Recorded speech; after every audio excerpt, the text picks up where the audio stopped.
ఈ కూటమి ప్రభుత్వంలో రైతులకి అండగా ఉంటాము, రైతులకి భరోసా ఇచ్చాము అని చెప్పి ఎలక్షన్ లో రైతుల ఓట్లు వాడుకున్నటువంటి ఈ కూటమి ప్రభుత్వం రైతులను రాజులు చేసే బాధ్యత తెలుగుదేశం పార్టీది.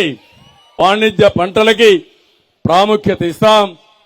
ప్రతి ఒక్క రైతుకి సంవత్సరానికి 20,000 రూపాయలు అన్నదాత కింద ఇచ్చి రైతే రాజుగా రాబోయే ప్రభుత్వంలో ముందుకు పోతామని మీ అందరికీ హామీ ఇస్తున్నా. కర్ణాటకలో మామిడి రైతుల కోసం జేడీఎస్ ఒక కేంద్రానికి లెటర్ రాసినటువంటి విషయం. ఆ లెటర్ రాసిన తర్వాత 2,50,000 టన్నుల మామిడిని కేజీ 16 రూపాయలు హెచ్చించి కేంద్రం కొనుగోలు చేయడం జరిగింది.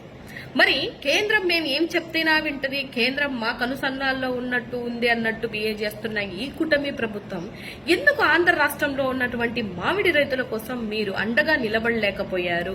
ఎందుకు కేంద్రానికి ఒక లెటర్